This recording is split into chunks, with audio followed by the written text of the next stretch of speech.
ಶ್ವಾನಕಾಟ ವಿಶೇಷ ಕಾರ್ಯಕ್ರಮಕ್ಕೆ ಮತ್ತೊಮ್ಮೆ ಸ್ವಾಗತ ವೀಕ್ಷಕರೇ. ಈಗ ಸುಬಾ ನೀವು ಮಾತಾಡ್ತಾ ಇದ್ರಿ, ಬಹಳ ಮುಖ್ಯವಾಗಿ ಏನು ಬೇಕಾಗಿದೆ, ಯಾಕೆ ಇಷ್ಟೊಂದು ಹಿನ್ನಡೆಯಾಗಿದೆ, ಯಾಕೆ ಕಂಟ್ರೋಲ್ ಆಗ್ತಾ ಇಲ್ಲ ಶ್ವಾನಗಳು ನಮ್ಮಿಂದ ಅಂತ ಅನ್ನುವಂಥದ್ದು ಏನು ಹೇಳ್ತಾರೆ? ಈ ಪ್ರೋಗ್ರಾಮ್ ವಿಷಯದಲ್ಲಿ, ಆನಿಮಲ್ ಬರ್ತ್ ಕಂಟ್ರೋಲ್ ಪ್ರೋಗ್ರಾಮ್ ವಿಷಯದಲ್ಲಿ ಏನಂದರೆ ಮುಖ್ಯವಾದದ್ದು ಕರೆಕ್ಟಾಗಿ ಸ್ಟ್ರೀಮ್ಲೈನ್ ಮಾಡೋದು.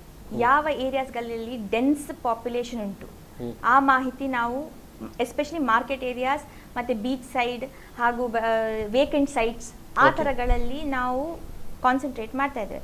ಸೆಕೆಂಡ್, ನಾವು ಕಂಪ್ಲೇಂಟ್ಸ್ ಮೇಲೆ ಕಾನ್ಸಂಟ್ರೇಟ್ ಮಾಡ್ತಾರೆ.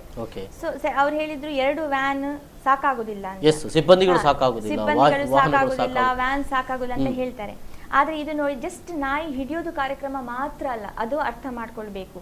ಇದು ಹಿಡಿದು ನೀವು ಒಂದು ಕಡೆಯಲ್ಲಿ ಡಂಪ್ ಮಾಡಿದ್ರೆ ನೀವು 10 ವ್ಯಾನ್ ಇಟ್ಕೊಳ್ಳಿ, ನೀವು ಡಂಪ್ ಮಾಡ್ತಾ ಹೋಗ್ಬೋದು. ಇದು ಡಂಪಿಂಗ್ ಯಾರ್ಡ್ ಅಲ್ಲ.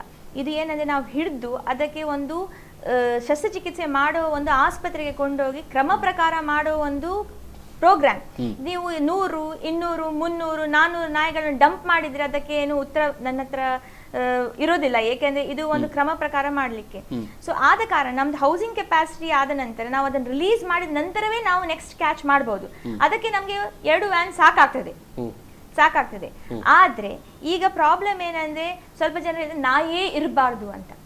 ಅದಕ್ಕೆ ಕಾನೂನು ಪ್ರಕಾರ ಯಾವುದೇ ಉತ್ತರ ಇಲ್ಲ. ಈಗ ರೇಬಿಸ್ ನಾಯಿಯನ್ನು ನಾವು ಹಿಡಿದು ಯುಥನೇಸಿಯಾ ಅಂದ್ರೆ ಪುಟ್ಟು ಸ್ಲೀಪ್ ಮಾಡೋಕ್ಕೆ ನಮ್ಗೆ ಹಕ್ಕಿದೆ ಕಾನೂನಲ್ಲಿ. ಆದ್ರೆ ಹೆಲ್ತಿ ಅಥವಾ ಸರಿ ಇದ್ದ ಪ್ರಾಣಿಗಳಿಗೆ ನಮ್ಗೆ ಯುಥನೈಸ್ ಅಂದ್ರೆ ಇಲ್ಲಿ ಬಹಳ ಮುಖ್ಯವಾಗಿ ಸಂತಾನಹರಣ ಚಿಕಿತ್ಸೆ ಮಾಡಿ ಎನಿಮಲ್ ಕೇರ್ ಟ್ರಸ್ಟ್ ಮತ್ತೆ ಅದೇ ಜಾಗಕ್ಕೆ ಬಿಡುತ್ತದೆ.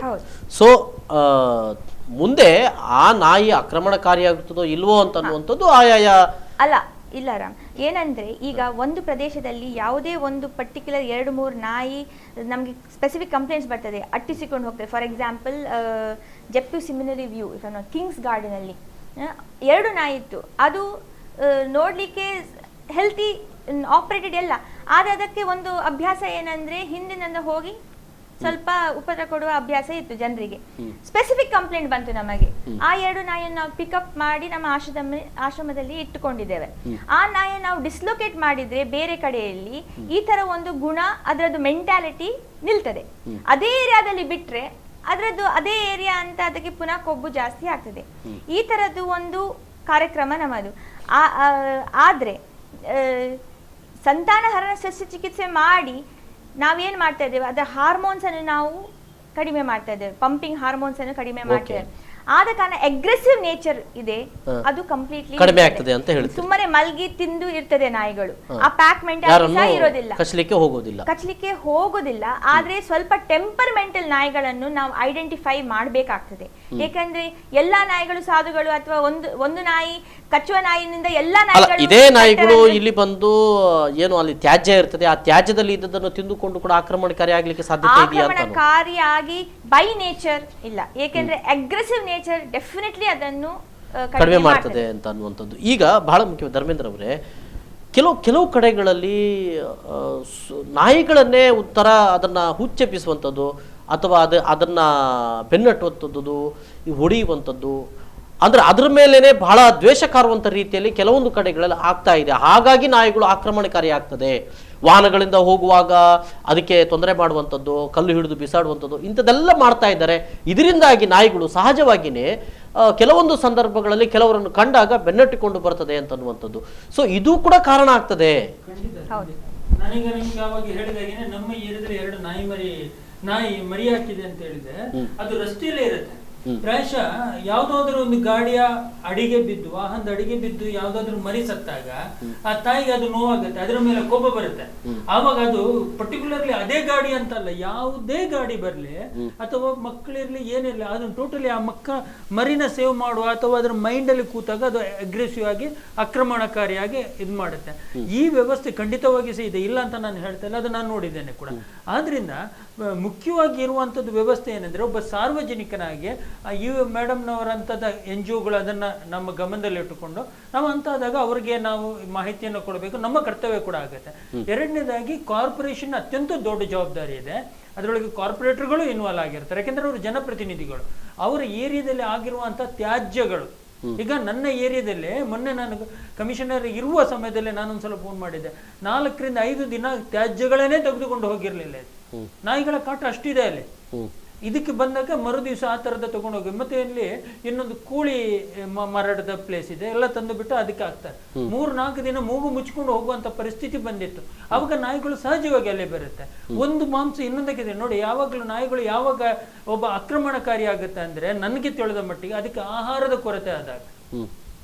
ಅದು ಹೊಟ್ಟೆ ತುಂಬಿ ತಿಂದ ನಂತರ ಒಂದು ಬದಿಯಲ್ಲಿ ಮಲಗುತ್ತೆ. ಅವಾಗ ಅದರ ಹತ್ರ ಅದು ಹತ್ತಿರದಿಂದ ನಡ್ಕೊಂಡು ಹೋದ್ರೆ ಏನೂ ಮಾಡಲ್ಲ.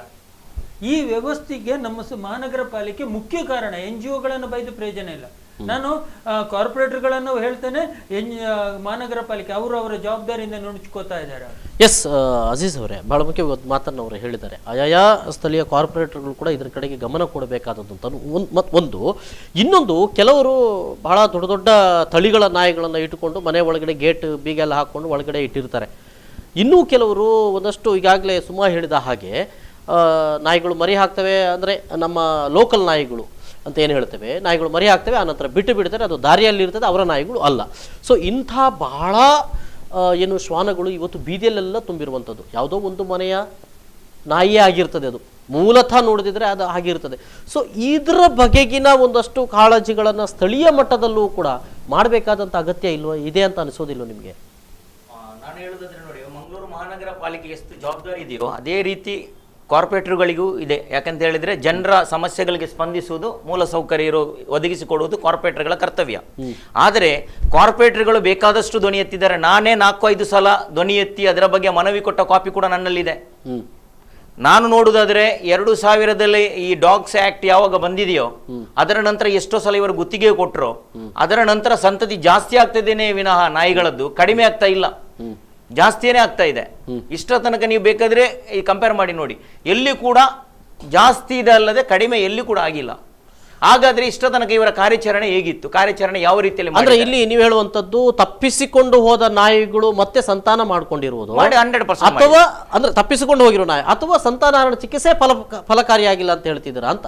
ಅಲ್ಲ, ಅದೇ ರೀತಿ ಹೇಳ್ಬೇಕಾಗ್ತದೆ. ಯಾಕಂತ ಹೇಳಿದ್ರೆ ನಾಯಿಗಳ ಸಂಖ್ಯೆ ಜಾಸ್ತಿ ಆಗಬೇಕಾದ್ರೆ ಈ 10 ವರ್ಷದಲ್ಲಿ ಕಡಿಮೆ ಆಗ್ತಾ ಬರಬೇಕಿತ್ತು, ಇದು ಜಾಸ್ತಿ ಆಗ್ತಾ ಹೋಗಿದೆ. ಯಾವ ರೀತಿಯಲ್ಲಿ ಜಾಸ್ತಿ ಆಗಿದೆ, ಇದನ್ನು ಯಾರನ್ನ ಬಲಿಪಶು ಮಾಡುದು, ಯಾರ ಮೇಲೆ ಟಾರ್ಗೆಟ್ ಆಗುದು ಅಂತ ಗೊತ್ತಾಗ್ತಾ ಇಲ್ಲ. ಅವರು ಅಧಿಕಾರಿಗಳ ಹತ್ರ ಕೇಳಿದ್ರೆ ಅಧಿಕಾರಿಗಳು ನುಣುಚಿಕೊಳ್ತಾರೆ, ಗುತ್ತಿಗೆದಾರರ ಹತ್ರ ಕೇಳಿದ್ರೆ ಗುತ್ತಿಗೆದಾರರು ನುಣುಚಿಕೊಳ್ತಾರೆ. ಲಾಸ್ಟ್ಗೆ ಜನರಿಗೆ ಸಮಸ್ಯೆಗೆ ಗುರಿಯಾಗುವುದು ಸ್ಥಳೀಯ ಕಾರ್ಪೊರೇಟರ್ಗಳು ಮಾತ್ರ. ಸುಮಾ, ಇಲ್ಲಿ ಅಂದ್ರೆ ತಪ್ಪಿಸಿಕೊಂಡು ಹೋಗಿರುವಂತ ನಾಯಿಗಳೇ ಇಲ್ಲಿ ಸಂತಾನ ಇರುವಂತದ್ದು ಅಂತ ಅಂದ್ರೆ ನಿಮಗೆ ಸಿಗಲಿಲ್ಲ, ಅದು ನಿಮ್ಮ ಕೈಗೆ ಸಿಗಲಿಲ್ಲ, ಆ ಸಂತಾನ ಚಿಕಿತ್ಸೆ ಆಗಲಿಲ್ಲ ಅಂತ ನಾಯಿಗಳು ಇನ್ನೂ ಇವೆ. ಹೌದು, ಇದೆ. ಆದ ಕಾರಣವೇ ನಾವು ದಿವಸ census is the only answer ಇದಕ್ಕೆ. ಏಕೆಂದ್ರೆ ಸರ್ ಹೇಳಿದ್ರು ನಮ್ಗೆ ಎಷ್ಟಾಗಿದೆ, ಎಷ್ಟುಂಟು, ನಾಯಿ ಸಂಖ್ಯೆ ಜಾಸ್ತಿ. ನಾಯಿ ಸಂಖ್ಯೆ 10 ವರ್ಷಕ್ಕಿಂತ ಇವತ್ತು ಜಾಸ್ತಿ ಉಂಟಂತ ಹೇಳಲಿಕ್ಕೆ ನಮ್ಮ 10 ವರ್ಷದ ಮುಂಚಿನ ಸೆನ್ಸಸ್ ಉಂಟಾ ನಮ್ಮ ಹತ್ರ, ಅಥವಾ ಇವತ್ತಿದು ಸೆನ್ಸಸ್ ಉಂಟಾ? ಯಾಕೆ ತಡ ಸೆನ್ಸಸ್ ಮಾಡಲಿಕ್ಕೆ? Census it has to be an initiative from the government, because census ಯಾವ ನಗರಗಳಲ್ಲಿ ಆಗ್ತಾ ಇದೆ ಅಂತ ಈಗ ಜಸ್ಟ್ ಸರ್ಕ್ಯುಲರ್ ಬಂದಿದೆ, ಇನ್ನು ಎಲ್ಲಾ ನಗರ ಪಾಲಿಕೆಗಳು ಮಾಡಲೇಬೇಕದು. ಈಗ ಫಾರ್ ಎಕ್ಸಾಂಪಲ್ ನಾನು ಸೆನ್ಸಸ್ ಮಾಡಿ ನಾನು ರಿಪೋರ್ಟ್ ಕೊಟ್ರೆ ಅವ್ರು ಹೇಳ್ತಾರೆ ಯು ಆರ್ ಎನ್ NGO, ನೀವು ಯಾವ ಮೇಲೆ ಲೆಕ್ಕಾಚಾರ ಹಾಕಿದ್ದೀರಿ ಅಂತ. ಈಗ ನಾವು ಅಷ್ಟು ಟ್ರಾನ್ಸ್ಪರೆನ್ಸಿ ಇಟ್ಟು ನಮ್ಮ OT ರಿಜಿಸ್ಟರ್ಸ್ ಫುಲ್ ಓಪನ್ ಇರ್ತದೆ. ನೀವು ಯಾವ ಕಾರ್ಪೊರೇಟರ್ ಬಂದ್ರು ಕೂಡ ನಮ್ಮ ಆಶ್ರಮ ಬಾಗಿಲು ಓಪನ್ ಇರ್ತದೆ, ಯಾವಾಗ ಬಂದು ಸಹ ಚೆಕ್ ಮಾಡ್ಬೋದು. ಇಷ್ಟು ಮಾಡಿದ್ರು ಕೂಡ ನಮ್ಮ ಮೇಲೆ ಬೆರಳು ತೋರಿಸ್ತಾರೆ, ನೀವು ಮಾಡಿದಿರೋ ಇಲ್ವೋ ಅಥವಾ ಸಂತಾನ ಶಸ್ತ್ರಚಿಕಿತ್ಸೆ ಆಗಿದೆಯೋ ಇಲ್ಲ ಅಂತ ಪ್ರಶ್ನೆ ಏರಿಸ್ತಾರೆ. ಅವರದ್ದೇ ಜನ ಬಂದು ಚೆಕ್ ಮಾಡಿ ಆರ್ಗನ್ಸ್ ಅನ್ನು ಚೆಕ್ ಮಾಡಿ ಹೋಗುವ ಸಂದರ್ಭ ಉಂಟು. ಆದ್ರೂ ಕೂಡ ನಮ್ಮ ಮೇಲೆ ಬೆರಳು ತೋರಿಸ್ತಾ ಇದ್ದಾರೆ, ನೀವು ಮಾಡಿದ ನಾಯಿಗಳು ಮರಿ ಹಾಕಿದೆ. ಈ ತರ ನನ್ನ ಕಂಪ್ಲೇಂಟ್ ನನಗೆ ಈ ತನಕ ಬರಲಿಲ್ಲ, ನಾವು ಮಾಡಿದ ಶಸ್ತ್ರಚಿಕಿತ್ಸೆ ಮಾಡಿದ ನಾಯಿ ಮರಿ ಹಾಕಿದೆ ಅಂತ. ನನ್ನ ಗಮನಕ್ಕೆ ಬಂದ್ರೆ ನಾವು ಡೆಫಿನೆಟ್ಲಿ ಅದನ್ನು ಹಿಡಿದು ತರ್ತೇವೆ. ಈಗ ನಾನು ಹೇಳುವಂತದ್ದು, ನಾಯಿಗಳ ಸಂಖ್ಯೆ ಜಾಸ್ತಿ ಆಗ್ತಾ ಇದೆ, ಸಂತಾನ ಚಿಕಿತ್ಸೆ ಮಾಡಿದ್ರೆ ಕಡಿಮೆ ಆಗ್ಬೇಕಿತ್ತು. ನನ್ನ ಒಪಿನಿಯನ್ ಕೇಳುವುದಾದ್ರೆ, ಏಕೆಂದ್ರೆ ನಾವು ಸಂತಾನ ಶಸ್ತ್ರಚಿಕಿತ್ಸೆ ಮಾತ್ರ ಮಾಡೋದಲ್ಲ, ನಾವು ಮರಿಗಳನ್ನು ಸಹ ರೆಸ್ಕ್ಯೂ ಮಾಡ್ತೇವೆ. ನಾವು 5 ವರ್ಷ ಮುಂಚೆ ಎಷ್ಟು ನಮಗೆ ನಮ್ಮ ಆಶ್ರಮಕ್ಕೆ ಇನ್ಫ್ಲೋ ಮರಿಗಳದಿತ್ತು, ಬೀದಿ ಮರಿಗಳದ್ದು ಅಥವಾ ಹಾಕಿದ ಮರಿಗಳದ್ದು ಇನ್ಫ್ಲೋ ಇತ್ತು, ಇವತ್ತು ಸಾಧಾರಣ 60 to 70% ಕಡಿಮೆ ಆಗಿದೆ. ಈ ಸೀಸನ್ ನಾವು ನೋಡ್ತೇವೆ, ಇಲ್ಲದಿದ್ರೆ ನಮ್ಮ ಆಶ್ರಮದಲ್ಲಿ ಫುಲ್ ಮರಿತಾಯಿ ತುಂಬಿರ್ತೇವೆ. ಕೊನೆಯದಾಗಿ ಹೇಗೆ ಕಂಟ್ರೋಲ್ ಮಾಡಬಹುದಾಗಿದೆ ಅಂತ ಅನ್ನೋದು, ಮತ್ತು ಇದನ್ನ ಈ ಒಟ್ಟು ಘಟನೆಯನ್ನ, ಒಂದು ಮಗುವಿಗೆ ನಾಯನ್ನ ಕಚ್ಚಿದೆ, ಇದರ ಹಿನ್ನೆಲೆಯಲ್ಲಿ ನಾವು ಇದನ್ನು ಹೇಗೆ ನೋಡಬೇಕು ಒಟ್ಟಾರೆಯಾಗಿ? This is a very major problem.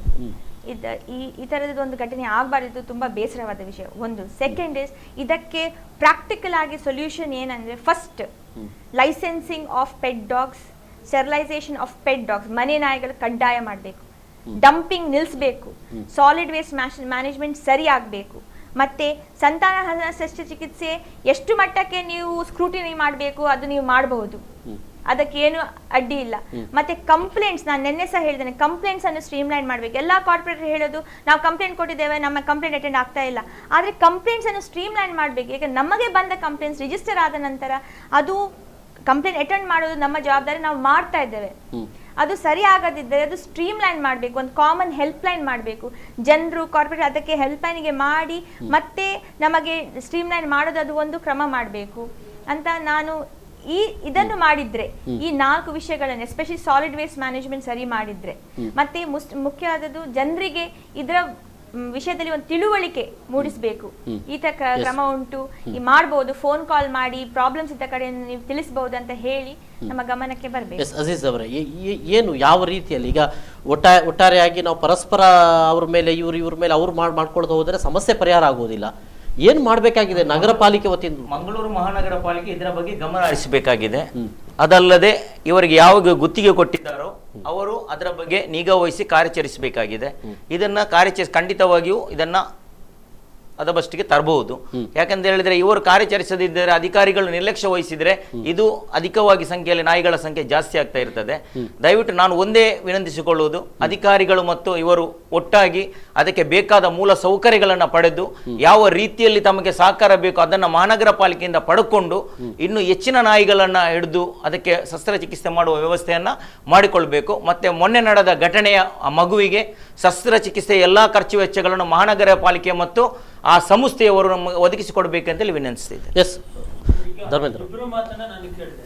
ಆದ್ರೆ ಮುಖ್ಯವಾಗಿ ಒಬ್ಬ ನಾಗರಿಕನಾಗಿ ನಮ್ಮ ಕರ್ತವ್ಯ ಏನೆಂಬುದನ್ನು ನಾವು ಯೋಚಿಸಬೇಕಾಗಿದೆ. ನಾವು ಇದ್ರ ಮುಂಚೆನೆ ನಾವು ಹೇಳಿದ್ದೇವೆ, ಸ್ಥಳೀಯ ಮಟ್ಟದಲ್ಲಿ ಒಂದು ವಾರ್ಡ್ ಕಮಿಟಿ ಆಗಬೇಕು. ವಾರ್ಡ್ ಕಮಿಟಿ ಆದ್ರೆ ಸ್ಥಳೀಯ ಆ ವಾರ್ಡಿನ ಸಮಸ್ಯೆಗಳನ್ನ ಆ ವಾರ್ಡಲ್ಲಿ ಚರ್ಚೆ ಆಗುತ್ತೆ. ಆಮೇಲೆ ಅದಕ್ಕೆ ಏನೀಗ ನಾಯಕಾಟ ಇರಬಹುದು ಅಥವಾ ಇನ್ನೊಂದು ಇರ್ಬೋದು, ಯಾವುದೇ ಇದ್ರು ಸಹ ವಾರ್ಡ್ ಕಮಿಟಿಯಲ್ಲಿ ಅದಕ್ಕೆ ಆ ಸಮಸ್ಯೆಗಳಿಗೆ ಪರಿಹಾರವನ್ನು ಹುಡುಕಿ ಅದಕ್ಕೆ ಸಂಬಂಧಪಟ್ಟ ಇಲಾಖೆಗೆ ಹಾಗೂ ಕಾರ್ಪೊರೇಟರ್ಗಳಿಗೆ ತಿಳಿಸ್ಲಿಕ್ಕೆ ಸುಪ್ರೀಂ ಕೋರ್ಟ್ ಸೂಚನೆ ಇದ್ರು ಈ ಕಾರ್ಪೊರೇಟರ್ಗಳು ಆಡಳಿತ ವರ್ಗ ಯಾಕೆ ಸುಮ್ಮನೆ ಕೂತಿದೆ ನಮ್ಗೆ ಗೊತ್ತಾಗ್ತಾ ಇಲ್ಲ. ಯಾಕೆಂದ್ರೆ ಇದ್ರೊಳಗೆ ಟೋಟಲ್ ಹೇಳ್ತೇನೆ, ವಾರ್ಡ್ ಕಮಿಟಿ ಆದ್ರೆ ಇವ್ರಿಗೆ ಭ್ರಷ್ಟಾಚಾರ ಮಾಡಕ್ಕಾಗಲ್ಲ, ಇವ್ರಿಗೆ ಹಣ ತಿಂದಾಕ್ಲಿಕ್ಕೆ ಆಗುದಿಲ್ಲ ಎಂತ. ಅದಕ್ಕೆ ನಾನು ಪ್ರಪ್ರಥಮವಾಗಿ ಈ ವೇದಿಕೆ ಮುಖಾಂತರ ಒಂದು ಸಂದೇಶವನ್ನು ನಾನು ಕೊಡ್ಲಿಕ್ಕೆ ಇಚ್ಛೆ ಪಡ್ತೇನೆ. ಪ್ರಪ್ರಥಮವಾಗಿ ವಾರ್ಡ್ ಕಮಿಟಿ ಮಾಡಿ ಸ್ಥಳೀಯ ಸಮಸ್ಯೆಗಳಿಗೆ ಸ್ಥಳೀಯವಾಗಿ ಉತ್ತರವನ್ನು ಹುಡುಕಿ ಅದಕ್ಕೆ ಮೂಲ ಕಾರಣ ಯಾರೆಲ್ಲ ಇದ್ದಾರೆ ಅವರ ಮುಖಾಂತರ ಹೋಗ್ಲಿ, ಆವಾಗ ಎಲ್ಲದಕ್ಕೂ ಪರಿಹಾರ ಹುಡುಕ್ಲಿಕ್ಕೆ ದಾರಿ ಆಗುತ್ತೆ. ಎಸ್, ಸಾಮಾಜಿಕ ಕಾರ್ಯಕರ್ತರಾದ ಧರ್ಮೇಂದ್ರ ಅವರಿಗೂ, ಕಾರ್ಪೊರೇಟರ್ ಅಜೀಜ್ ಕುದ್ರೋಳಿ ಅವರಿಗೂ ಮತ್ತು animal care trustee Suma R Nayak ಅವರಿಗೂ ಕೂಡ ಈ ಒಂದು ಸಂವಾದದಲ್ಲಿ ಬಂದಕ್ಕೆ ಧನ್ಯವಾದಗಳು. ಎಸ್ ವೀಕ್ಷಕರೇ, ಇದು ಈ ದಿನದ ಇಂದಿನ ವಿಶೇಷ ಕಾರ್ಯಕ್ರಮ. ನಿರಂತರ ಸುದ್ದಿ ಮುಂದುವರೆಯುತ್ತದೆ, ನೋಡ್ತಾ ಇರಿ ಸ್ಪಂದನ ವಾಹಿನಿ.